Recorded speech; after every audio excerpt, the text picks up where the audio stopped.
अस्सलाम वालेकुम वरहमतुल्लाहि वबरकातुहू। इत्तेहाद न्यूज़ में आप सभी का खैर मकदम है। आज बहुत ही अहम मौजू पर बात करते हैं। आखिर बकरीद या ईद उल अजहा के मौके पर ही जानवरों से मोहब्बत कुछ लोगों में क्यों जाग जाती है। अब ये बहस का मामला काफी पुराना तो है, पर जब भी बकरीद सामने आने लगती है तो जानवरों से बेइंतहा ने मोहब्बत होने लगती है। कुछ लोग गोश्त खाने को भी गलत साबित करने लगते हैं। कुछ लोगों को अचानक वेजिटेरियन होने की फजीलत याद आने लगती है। बहरहाल आज इस ढोंग पर बात करते हैं और इस ढोंग को बेनकाब करते हैं। पर बात को आगे बढ़ाने से पहले हमारे नए चैनल इत्तेहाद न्यूज ऑफिशियल को अब तक जिन्होंने भी सब्सक्राइब नहीं किया है, जल्द सब्सक्राइब करें, शेयर, लाइक, कमेंट जरूर करें। खैर, बात को आगे बढ़ाते हैं कि किस तरह का एक ढोंग ईद के नजदीक देखने को मिलता है। पूरा साल गोश्त खुद भी खाते रहते हैं। इनके इजलासों में, यात्रा, मेले में न सिर्फ गोश्त बल्कि दिगर खुराफात भी खुलेआम चलते रहते हैं, जिस पर हम तस्करा नहीं करना चाहते। पर महज मुसलमानों की मुखालफत करनी है तो सड़क पर उतर कर धरने दो कि जीव हत्या नहीं करनी चाहिए। आपको इस बात का भी ताज्जुब और अजीब लगेगा कि बेलगाम के अक्सर होटल तो इन्हीं से आबाद हैं। बिरयानी का रेट भी तो इन्हीं से बढ़ा हुआ है। बात सिर्फ हमारे शहर की नहीं है, ये सच्चाई भी है कि भारत तो है ही नॉनवेज खाने वालों का मुल्क। आप अगर गूगल करेंगे तो आपको मालूम होगा कि भारत की तकरीबन 74% से भी ज्यादा आबादी गोश्तखोर है और महज 24% लोग सब्जी या घास फूस खाते हैं, यानी कि बिना गोश्त के गुजारा करते रहते हैं। जब ये हकीकत है तो फिर ईद पर ही एतराजात क्यों दर्ज करने लगते हैं। आइए आज सिलसिलेवार तफसीलात जानने की हम कोशिश करते हैं। अब भारत में सबसे ज्यादा हिंदू रहते हैं, इसे भी बताने की जरूरत नहीं है। और हिंदुओं में महज एकाध दूसरे मजहब को मानने वाले, उसमें भी अब कुछ लोग गोश्त खाने लगे, यानी कि गोश्तखोर हो रहे हैं। अब जिन पर एतराज करते हैं, मतलब मुसलमान, ईसाई, सिख, और इसमें भी खास कर मुसलमानों का जिक्र किया जाए तो तकरीबन 100% लोग गोश्तखोर है। और गोश्तखोर होने पर हमें फक्र भी है। आप डॉक्टर से मिलकर राय पूछ लीजिए, खुद डॉक्टर से आपको कहेगा कि आप जब तक पाया चाप गोश्त नहीं खाओगे आपको ताकत नहीं आएगी। असल प्रोटीन तो यहीं से, मतलब प्रोटीन गोश्त से ही है। खैर, बात बकरीद की करते हैं। बकरीद कुर्बानी की उस अजीम याद को ताजा करने के लिए मनाई जाती है जो अल्लाह की राह में सब कुछ निछावर करने का पैगाम देता है। हत्ता कि अल्लाह की राह में अपनी सबसे महबूब तरीन चीज अगर औलाद को भी कुर्बान करना पड़े तो देना होगा। और इसी कुर्बानी की याद को ताज़ा करते हुए इब्राहिम अलैहिस्सलाम की सुन्नत को जानवरों की कुर्बानी के जरिए अंजाम दिया जाता है। अब फिरका परस्त इस कुर्बानी के अमल को हिंदुत्व विरोधी वगैरह नाम देकर हंगामा बर्पा करने की कोशिश करते रहते हैं। अब इसमें गोरक्षक भी आए, क्योंकि बड़े जानवरों को रोककर इनसे रुपया लेना, फिर इन्हीं जानवरों को खुद अलग से सेटिंग करके बूचड़ खाने में बेच देना या किसी कसाब के हवाले कर देना, मतलब कुछ लोगों की ईद से पहले ईद हो जाती है। खैर, आजकल भारत में बहुत सारे लोगों की रोजी रोटी ही मुसलमानों के नाम पर चल रही है। मुसलमानों से दुश्मनी के बहाने इनका कारोबार चलता रहता है। खैर, अब बीफ की एक्सपोर्टिंग पर बात करते हैं। अभी हाल ही में भाजपा के एक नेता ने कहा कि मुसलमानों को चाहिए कि जानवरों की कुर्बानी की बजाय एक तस्वीर को लगाया जाए और सामने केक रख कर काट दिया जाए और इसी को कुर्बानी समझ लिया जाए, क्योंकि जानवरों को काटना ठीक नहीं है। पर वही मुसलमानों के नाम पर लाखों करोड़ों बड़े जानवरों को रोजाना काट के इन्हीं के भाजपाई अरबों खरबों रुपयों का कारोबार चलाते रहते हैं। और ये सभी हिंदू है, उन्हें क्यों ये ज्ञान नहीं बांटा जाता।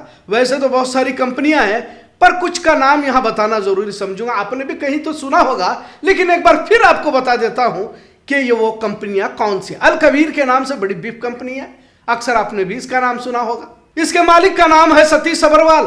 हैदराबाद तेलंगाना में इसकी हेड ऑफिस यानी कि इसका स्लॉटर हाउस है। अब इसकी जात बताने की जरूरत नहीं है। दूसरे नंबर पर MKR frozen food exports private limited, और इसकी कंपनी भी योगी आदित्यनाथ की रियासत में है, जहां मुसलमानों को लेकर हर बात पर एतराज तो किया जाता है, लेकिन आजकल वही सैकड़ों गायों की मौत गौशालाओं में हो रही है, इस पर तवज्जो नहीं दी जाती। खैर, इसके भी मालिक का नाम मोहनलाल करमचंद राजपूत है। तीसरी बड़ी कंपनी मिराहा एक्सपोर्ट प्राइवेट लिमिटेड, ये भी उत्तर प्रदेश से है। बड़े पैमाने पर बड़े का गोश्त अरब ममालिक को भेजा जाता है। अब एक और नाम है, अब ये तो जैन समाज से आते हैं, इनके यहां तो जीव हत्या पाप कहा जाता है। इसका नाम है प्रवीण महावीर लाल। अपने ही नाम से इसने कंपनी का नाम PML रखा है।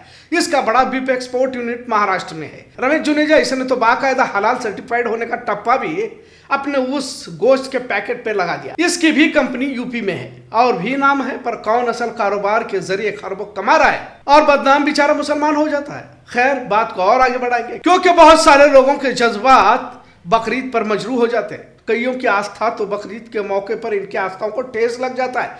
देश के ऐसे मंदिर जहां बड़े पैमाने पर जानवरों का कत्ल किया जाता है और वो भी बेरहमी के साथ। गुवाहाटी असम की कामाख्या देवी मंदिर में बड़ी तादाद में जानवरों की बलि चढ़ाई जाती है, जिसमें बड़े जानवर भी शामिल रहते हैं। आप स्क्रीन पर तस्वीर देख सकते हैं। अब जानवरों की बलि से पहले पूजा इसका अहम हिस्सा होता है। इसी तरह कालीघाट मंदिर कोलकाता, यहाँ भी लाखों की तादाद में जानवरों की बलि दी जाती है। बलि देने से पहले मंत्र पढ़े जाते हैं। त्रिपुर सुंदरी मंदिर उदयपुर त्रिपुरा में, धरारा देवी मंदिर उत्तराखंड में, लाइचंदी अम्मन मंदिर तमिलनाडु में, देवी दुर्गा मंदिर झारखंड, छत्तीसगढ़, ओडिशा के और भी कई देहातों में छोटे मोटे मंदिर है जहां पर भी बलि दी जाती है, जहां सैकड़ों जानवरों का कत्ल खुलेआम किया जाता है। मां तारा तारिणी मंदिर गंजाम ओडिशा, खैर ये कुछ गिने चुने मंदिर है जहां आज भी सैकड़ों की तादाद में जानवरों का कत्ल किया जाता है, जिसे बलि देना कहते हैं। अब बकरीद पर जानवरों से मोहब्बत जताने वालों को क्या लाखों हजारों मंदिरों की बलि नजर नहीं आती? कहने का मतलब यही है कि महज एक समाज को तकलीफ देने की नीयत से आजकल जो किया जा रहा है, आखिर इससे क्या हासिल? भारत मुख्तलिफ तहजीब, धर्मों, मजाहिब, जुबानों का मुल्क है। यहाँ पर अपने मजहब तहजीब पर अमल करने का हक यहाँ का संविधान दस्तूर हिंद देता है, पर तमाम बातें तब अहमियत खो देती है जब मामला मुसलमानों का आता है। अब तो मुसलमानों को महज आधा किलो गोश्त पर मॉब लिंचिंग की जा रही है। और इन सबसे अहम बात यह है कि जो किसान बाजारों में जानवर लाकर बेच रहे हैं वो किसान तो सभी हिंदू है। फिर आप किसानों पर पहले मुकदमे क्यों नहीं दायर करते, या फिर कार्रवाई तो पहले उन पर हो जानी चाहिए? क्या खरीदने वाला ही सिर्फ जिम्मेदार होगा?